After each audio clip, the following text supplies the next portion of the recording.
The space station Harmony Point hung like a silver flower in the black of space. Its 5 arms stretched out from a round center hub, each one full of shops, homes, and meeting places.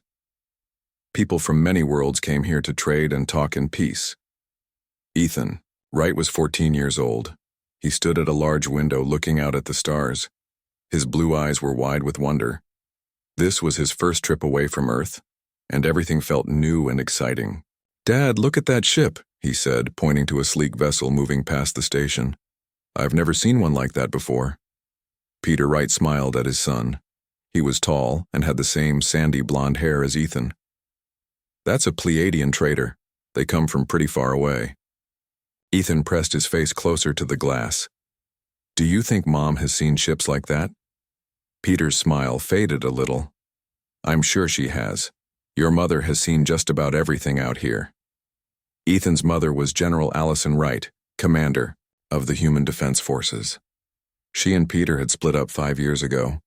Being married to someone who commanded starships and armies had been too hard for Peter. But they stayed friendly for Ethan's sake. "I wish Mom could have come with us," Ethan said. "She wanted to," Peter replied. "But you know how it is, the Orion colonies needed her." Ethan nodded. He understood that his mother had important work to do. She kept people safe. Sometimes that meant missing trips with her son. "Let's get something to eat," Peter said. "I heard there's a place that makes ice cream that changes color when you taste it." Ethan's face lit up. "Really? Let's go." They walked through the busy main hall of the station. Humans mixed with aliens of all kinds. Tall, thin Arcturians with their blue skin. Short, furry Procyon who chittered as they bargained for goods. Even a few reptilian Draconians, though they usually kept to themselves. As they reached the food court, alarms began to sound.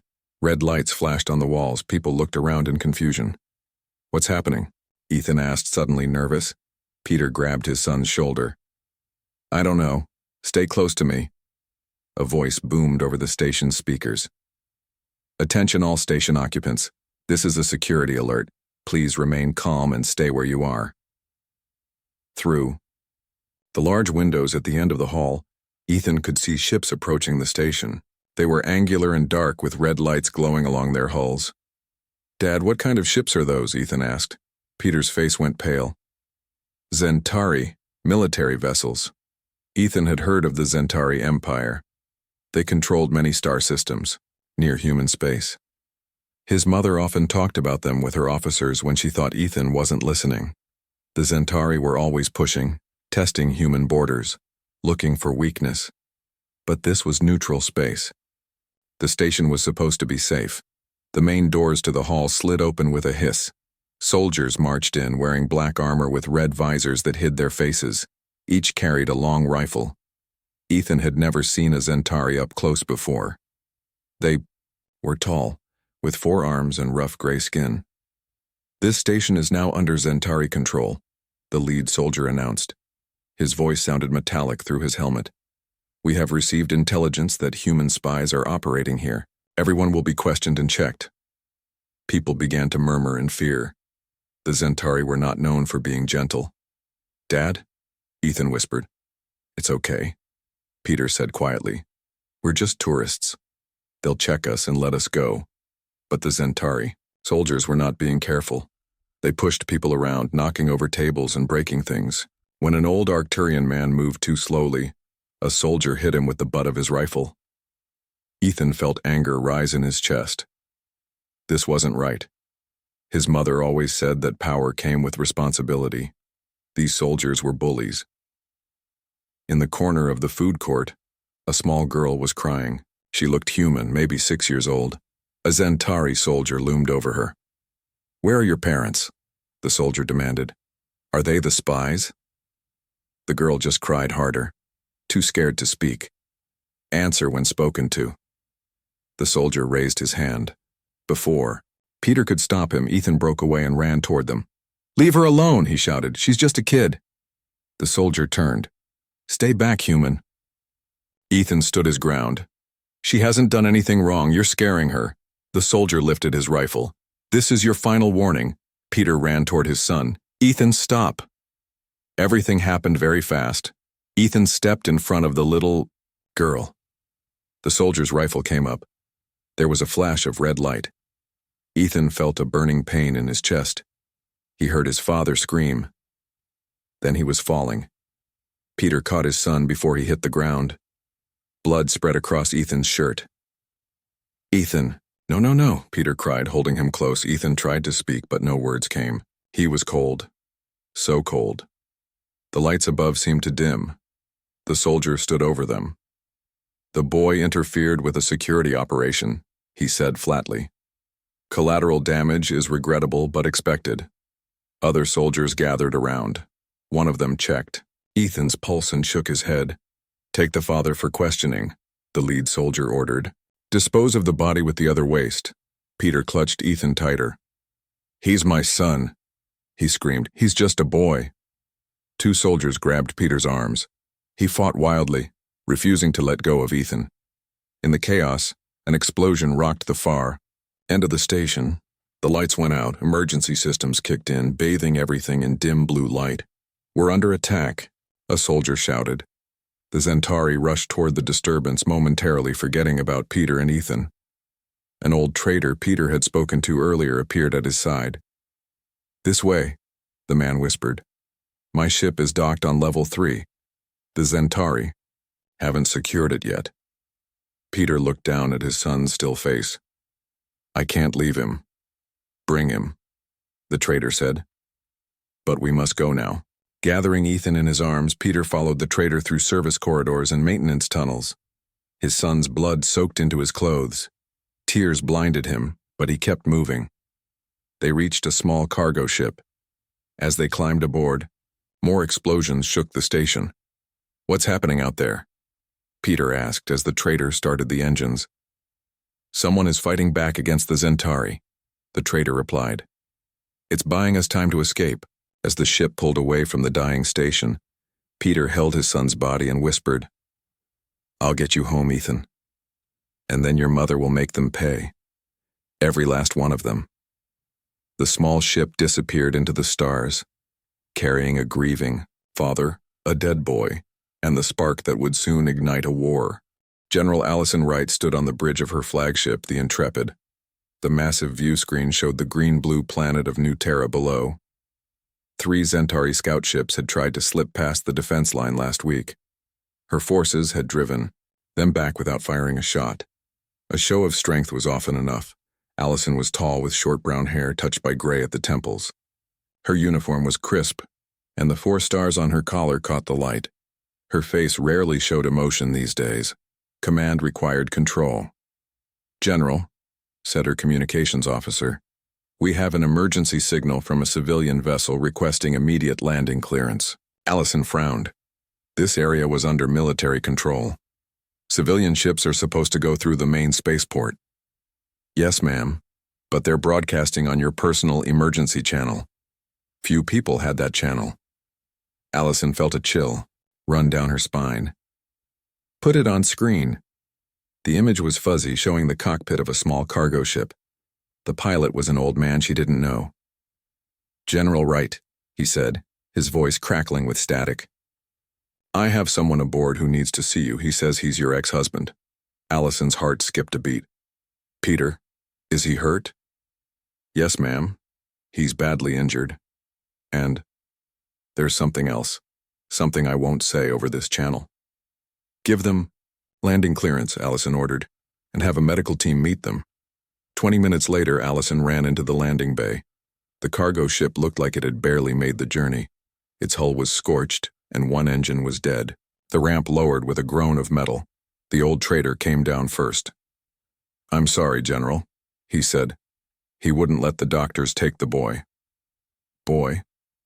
What boy?" Allison pushed past him into the ship. The small cargo hold was dim. Peter sat against the wall, holding something in his arms. Blood had dried on his clothes and face. His eyes were glassy with shock. "Peter?" Allison knelt beside him. "What happened? Who's hurt?" Peter looked up at her slowly, as if waking from a dream. "Allie," he whispered, using her old nickname. "They killed him. They killed our boy. Allison's world stopped. She looked down at what Peter was holding. Wrapped in a jacket was Ethan, their son. His face was pale and still. A burn mark showed on his chest where a weapon had hit him. "No," she whispered. "No, no, no." She reached out with trembling hands and touched Ethan's cold cheek. This couldn't be real. She had just talked to him 3 days ago. He had been excited about his trip with Peter, his first time off-world. "Who did this?" she asked, her voice barely audible.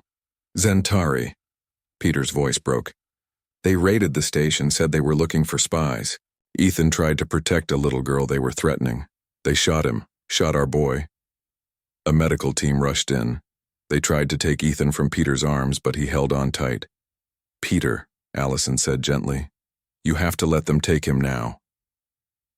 "Promised I'd bring him home," Peter said, tears streaming down his face. "You did. He's home now. Let them take care of him." She helped Peter release his hold on their son. As the medics carefully took Ethan's body, Peter suddenly grabbed Allison's arm. "Make them pay, Allie. Make every last one of them pay." Then his eyes rolled back and he collapsed. "He's going into shock," a medic said. "We need to get him to sickbay now." Hours later, Allison sat beside Peter's bed in the medical bay. The doctors had treated his injuries. He would live, they said. Physically, at least. Allison had not cried yet. The pain was too big for tears. It sat in her chest like a block of ice, growing colder and harder by the minute. Colonel Sam Harris, her second-in-command, entered the room quietly. Sam was a stocky man with a kind face that now showed deep concern. "How is he?" Sam asked, nodding. Toward Peter. "He'll recover," Allison replied. Her voice sounded strange to her own ears. Flat, distant. "And you?" Allison didn't answer. She couldn't. Instead, she asked, "Have you confirmed his story?" Sam nodded. Harmony Point Station was raided by Zentari forces 3 days ago. They claimed they had intelligence about human spies operating there. Were there any? No. Our intelligence indicates it was a false flag operation, an excuse to establish a military presence in the neutral zone. Allison stood up slowly. "I want everything we have on this incident. Surveillance footage, witness accounts, ship movements, everything." "I've already started gathering that information," Sam said. "But Allison, I'm so sorry about Ethan." Her face remained still, but her eyes flashed with something dangerous. "Is Major Winters still on base?" "Yes. She just got back from her mission to the Rigel sector." "And Captain Price? He's here too." "Good. I need you 3 in the secure briefing room in 1 hour." Sam looked concerned. "Shouldn't we inform High Command about this incident first?" "We will, after we have all the facts." Allison looked back at Peter's sleeping form. "I want to know exactly what happened before we take this further." An hour later, Allison stood before a small group of her most trusted officers in a room where no conversations could be recorded or monitored. Major Kelly Winters was sharp and quick, the best intelligence officer in the fleet. Captain Daniel Price was younger than the others but a tactical genius, and Sam Harris had been by Allison's side for 15 years.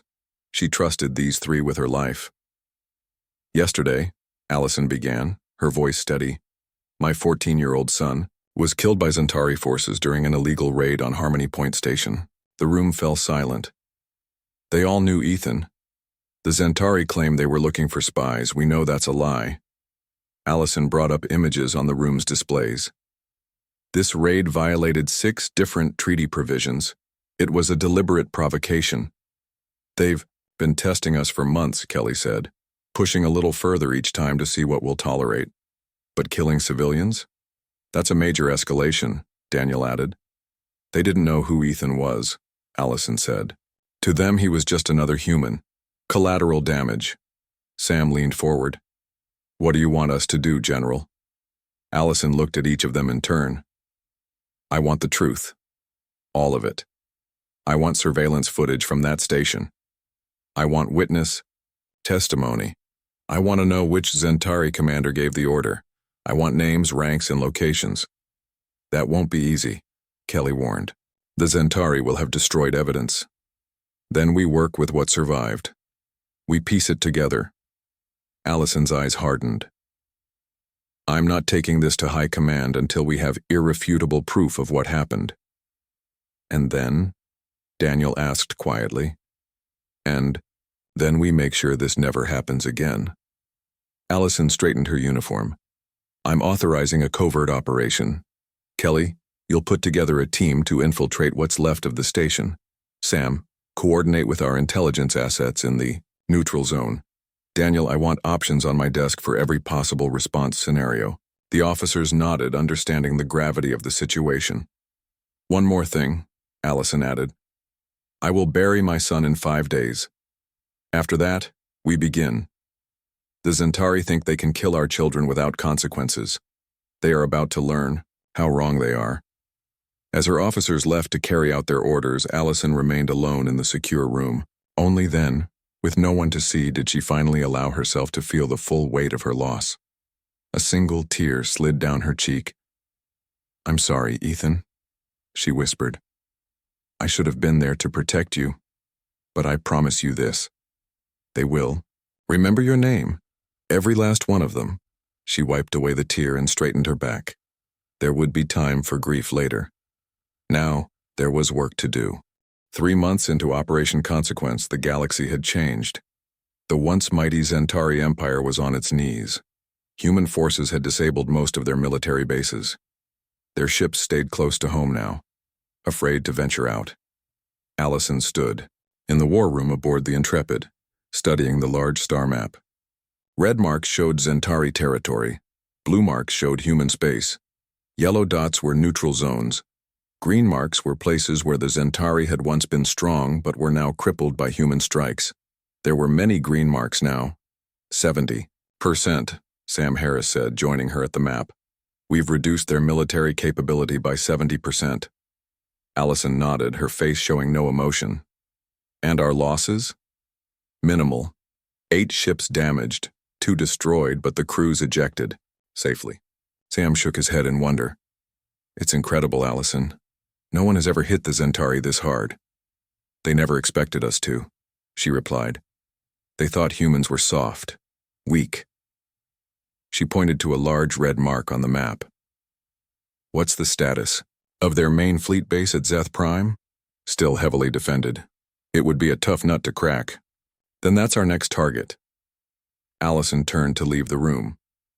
Wait, Sam said. There's something else. We've received a direct communication from Emperor Kavorn himself. He's asking for a ceasefire, to talk. Allison paused. And maybe, we should listen. We've made our point, Allison. The Zentari are beaten. Are they? Allison turned back to face him. Have they admitted what they did? Have they changed their ways? Or are they just looking for time to regroup? Before Sam could answer, Major Kelly Winters rushed into the room.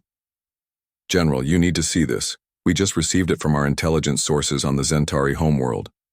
Kelly activated a screen. It showed a recording of a meeting in an ornate room. Zentari officials sat around a table. At the head was Emperor Kavorn, larger than the others, with elaborate markings on his gray skin. Play the audio, Allison ordered. The Zentari spoke in their own language, but subtitles appeared at the bottom of the screen. How could this happen? The Emperor was asking. How could humans do this much damage so quickly? A military officer replied, We underestimated them, Emperor, and we made one critical mistake. What mistake? The officer looked nervous. The boy who was killed at Harmony Point Station. We've identified him. He was Ethan Wright. The Emperor looked confused. Why does this name matter? He was the son of General Allison Wright, the commander of the Human Defense Forces. The room went silent in the recording. The Emperor's face showed shock, then anger. You fools! He finally shouted. You killed the child of their highest military commander. No wonder they are tearing us apart. Another official spoke up. We had no way of knowing, Emperor. The raid was standard procedure. Standard procedure? The Emperor slammed his 4 hands on the table. Killing children is standard procedure now? When did the Zentari Empire sink so low? The boy interfered. With our soldiers, the official said defensively. And humans all look alike. The Emperor rose to his full height. Find the soldiers who did this. Find the commander who gave the order. They will be executed immediately. Then send a message to the humans.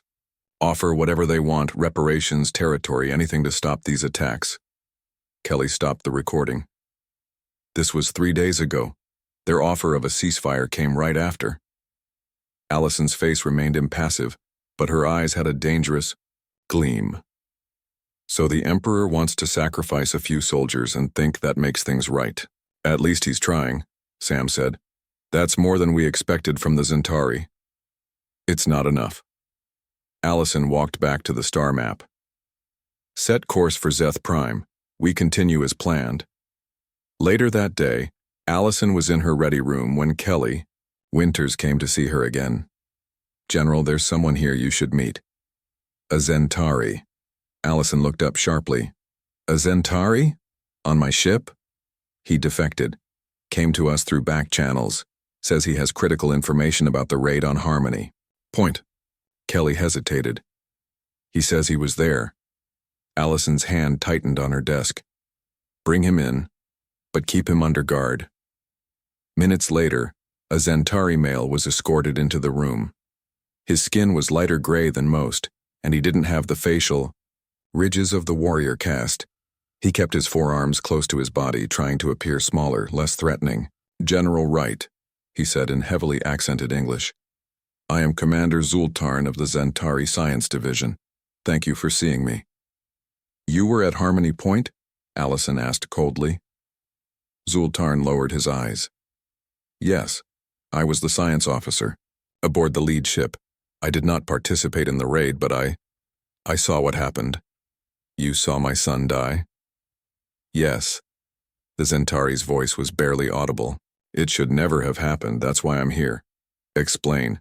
Zultarn took a deep breath. The raid was not about spies. There were no spies. It was a test. A test of what? Kelly asked. Of human resolve. Of how far we could push before you pushed back. Zultarn looked directly at Allison now. For years, the war faction in our government has been gaining power. They want conflict with humans. They believe if they provoke you enough, they can force a war on their terms. Why? Allison demanded. Why would they want war with us? Resources. Territory. But mostly fear. Zultarn spread his hands. Humans are expanding quickly. Some Zentari believe it's better to fight you now than wait until you're stronger. So they decided to murder innocent people to test our reaction, Allison said flatly. The plan was to cause disruption, maybe minor injuries, to see how humans would respond diplomatically. Zultarn shook his head sadly. But Field Commander Vec is from the warrior caste. He has always hated humans. He let his soldiers use excessive force. Your son's death was not planned, but Vec didn't care when it happened. Allison's face was like stone. And now the Emperor wants to execute Vec and a few soldiers and call it even. The Emperor didn't know about the real purpose of the raid, Zultarn insisted. 2 weeks passed. The small cemetery on New Terra was quiet now. Everyone had gone except for Allison. She stood alone by the fresh grave, a simple stone marker bearing Ethan's name and the dates of his short life. Peter had been released from the hospital yesterday. He was staying at Allison's quarters on the base. Neither of them slept much these days. Allison placed her hand on the cool stone. It's time, she said softly. Then she turned and walked away, her back straight and her steps even. 1 hour later, she stood before the Human Alliance Council. 7 men and women sat at a long table, representing Earth and all its colonies. They were the highest civilian authority in human space. General Wright, said Chairwoman Lisa Patel, we were deeply sorry to hear about your son. Please accept our condolences. Thank you, Madam Chairwoman, Allison replied. Her voice was professional, giving no hint of the storm inside her. But I'm not here as a grieving mother. I'm here as the commander of your defense forces. She activated the room's display system. Images appeared in the air before the council. 2 weeks ago, Centauri forces violated neutral territory and killed civilians, including my son. They claimed they were searching for spies. That was a lie. The display showed surveillance footage from Harmony Point Station. The images were grainy but clear enough. Centauri soldiers marching in, people being pushed and beaten, and then Ethan, stepping in front of a small girl, the flash of a weapon, Ethan falling. Several council members looked away. One man covered his mouth with his hand. We have testimony from 26 witnesses, Allison continued, switching to new images. We have communication logs from the Centauri ships. We have the name of the commander who gave the order, Field Commander Draz Vek. She brought up one more image, a map of nearby space. The Centauri have been pushing our borders for years. This incident crossed a line. They acted with deliberate aggression in neutral space and killed innocent people. What are you suggesting, General? Asked Councilman Jack Green. I'm not suggesting anything. I'm telling you what must be done.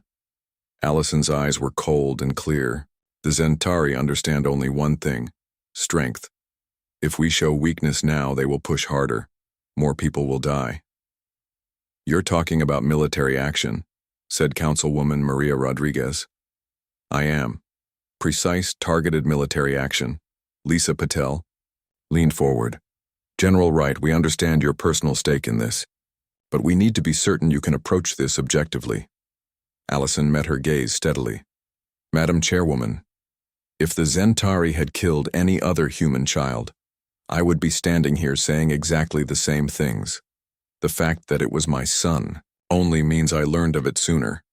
The council members looked at each other. Finally, Jack Green spoke again. What exactly are you proposing? Operation Consequence. Allison activated a new display. A strategic campaign targeting Centauri military assets. No civilian targets. Each strike offers them a chance to surrender first. You've had this plan ready, Rodriguez observed. Of course, it's my job to be prepared. Allison showed more details of the operation. This isn't about revenge. It's about establishing clear boundaries. The Centauri must learn that attacking humans has a cost. The council deliberated for hours. Allison stood motionless, answering questions with calm precision. Finally, they voted. The council approves Operation Consequence, Chairwoman Patel announced. May God help us all. 3 days later, the first human strike force moved into position. 3 battle cruisers approached a Centauri military outpost on the moon of a gas giant. The outpost monitored ship movements and provided early warning for Centauri territory. Send the message, Allison ordered from her command chair on the Intrepid. Captain Daniel Price nodded. Message sent, General, giving them the standard 10 minutes to respond. The bridge was quiet as they waited. Allison had handpicked everyone. On this mission, they were the best of the best and they all knew what was at stake. No response from the Centauri, Daniel reported when the time was up. Very well. You may fire when ready, Captain. Daniel gave the order. The human ships fired, with perfect coordination. Blue energy beams cut through the moon's thin atmosphere. The Centauri guns tried to respond but were too slow. In less than 5 minutes, the outpost's defenses were down. They're hailing us, said the communications officer. On screen, Allison ordered. A Centauri officer appeared. His gray face showed confusion and anger. This is an act of war, he shouted. No, Allison replied calmly. This is a consequence. You may evacuate your personnel. You have 30 minutes. The Centauri cursed in his own language, but Allison had already cut the transmission. Begin countdown, she ordered. Make sure they can see it. The human ships broadcast a giant timer visible to the Centauri. Escape pods began launching from the outpost almost immediately. When the timer reached 0, the human ships fired again. This time they completely destroyed the empty outpost. Send a message to all Centauri frequencies, Allison said. Tell them, you killed a human boy. You will understand what you've done. In the days that followed, human forces struck 3 more Centauri installations. Each time they followed the same pattern. Warning, countdown, destruction. The Zentari began to respond more aggressively. They sent ships to protect their bases. The human forces destroyed those ships too, always, offering surrender first. On the fourth day, Allison received a message from the Zentari High Command. They wanted to talk. Ignore it, she told her officers. General, Sam Harris said carefully, shouldn't we at least hear what they have to say? They had their chance to talk, Allison replied. They chose violence instead, set course for the next target. Word spread quickly through human space. General Wright was waging a war unlike any before. Precise, clean, unstoppable. The Zentari, who had bullied smaller species for centuries, were falling back everywhere. Other alien races watched closely. The Arcturians, the Procyon, even the aloof Draconians. They had all suffered under Zentari aggression at some point. Now they saw someone finally standing up to the bullies. On the 10th day, Operation Consequence entered its second phase. Human ships began targeting Zentari supply lines and communication hubs. Without firing a single shot at civilian targets, they were slowly cutting off the Zentari military from its support systems. General, Kelly Winters reported, we're getting unusual readings from Zentari space. Their fleet movements have become erratic. They're panicking, Daniel Price said with satisfaction.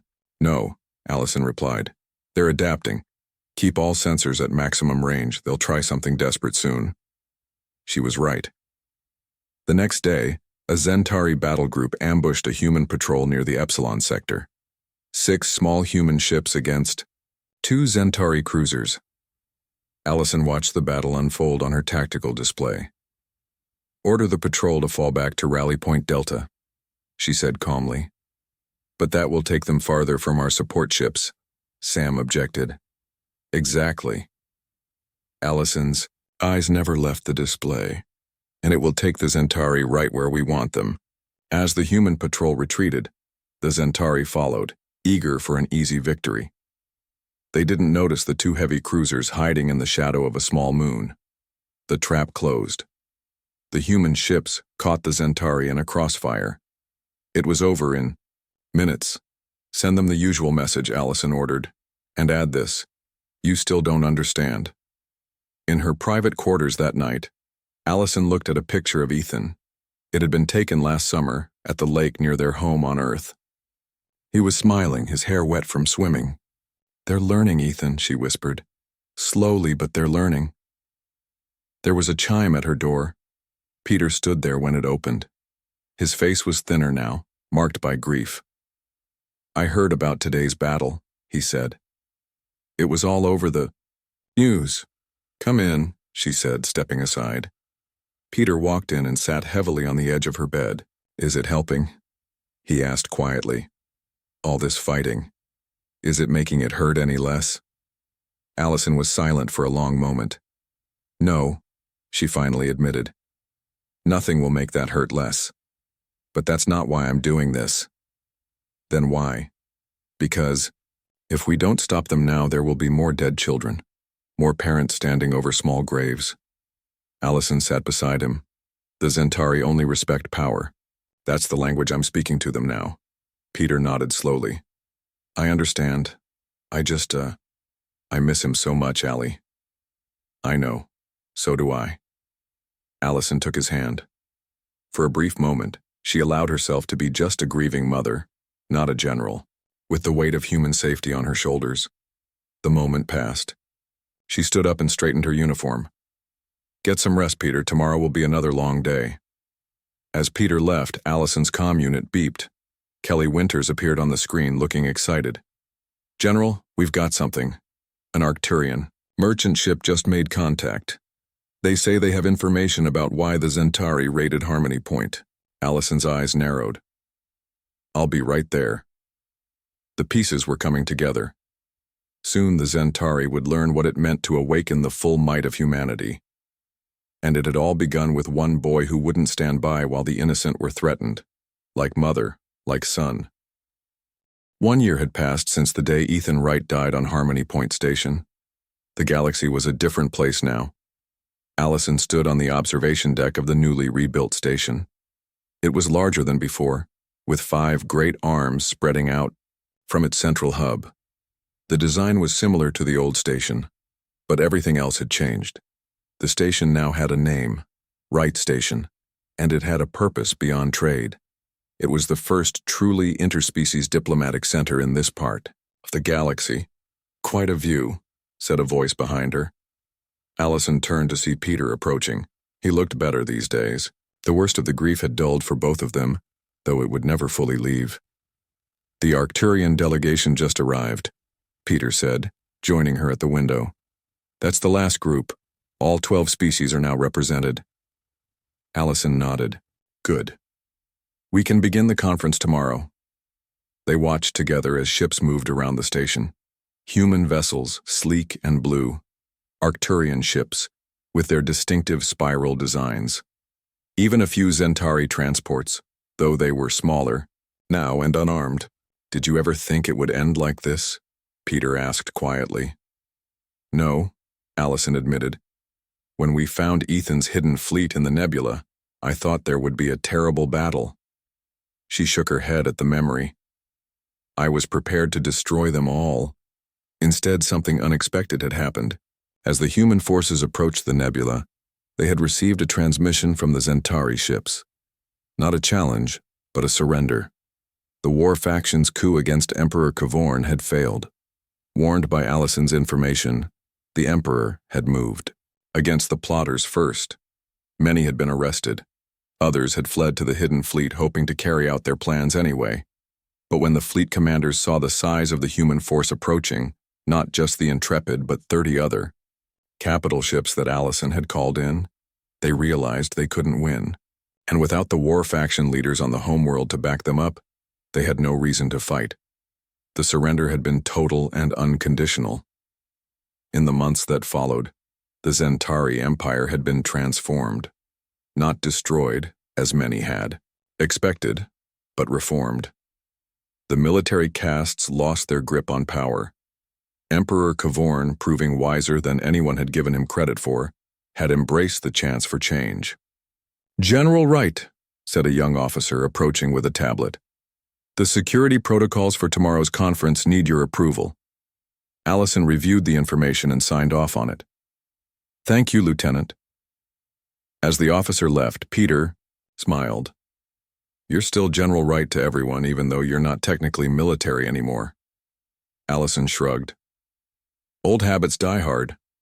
Her new title was actually Director of the Interspecies Diplomatic Corps, but most people still used her military rank. She had resigned her commission 3 months ago after the peace treaty was signed. The Human Alliance Council had immediately offered her the new position, overseeing the galaxy's first true interspecies government. "They're calling it the Wright Doctrine, you know," Peter said. "Calling what?" "Your approach. Strength through protection, not aggression.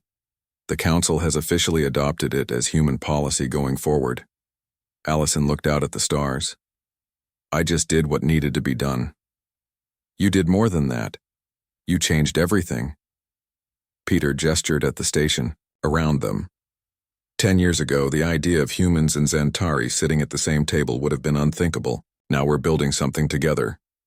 Through the window, they could see a small Zentari transport docking. Commander Zultarn stepped out, now the head of the Zentari diplomatic mission. He had been vital in the peace process, a bridge between 2 species that had nearly destroyed each other. Allison's comm unit beeped. "Director Wright," came the voice of her assistant. "The Procyon ambassador is asking when you can review their proposal for the education exchange program." "Tell him." "I'll meet with him in an hour," Allison replied. She turned to Peter. "Duty calls." "It always does." Peter hesitated, then asked, "Will you have time to visit the memorial with me later?" "It's been exactly 1 year today." Allison nodded. "I'll make time." The memorial was in the central hub of the station, a quiet garden area where people from all species could come to reflect. At its center stood a simple stone marker, similar to Ethan's grave on New Terra, but with additional text. They stood before it in silence. The inscription read, "Ethan Wright, 2138-2152, His courage sparked a transformation that saved billions of lives.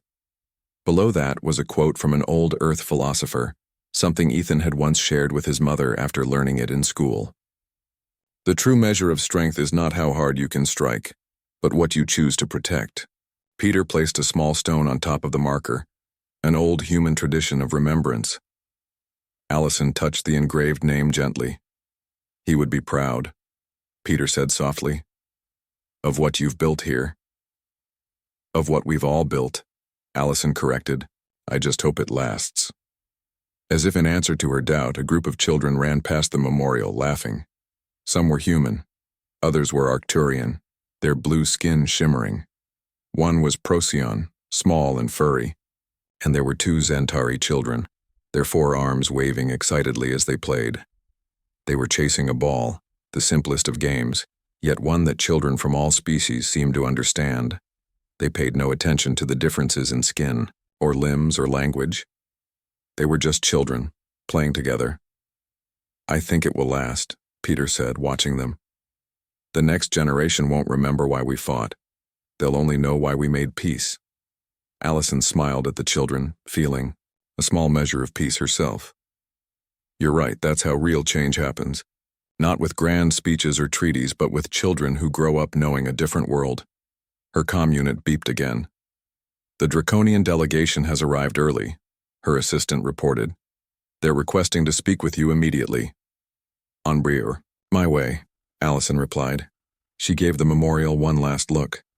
Goodbye, Ethan, she whispered. Rest easy.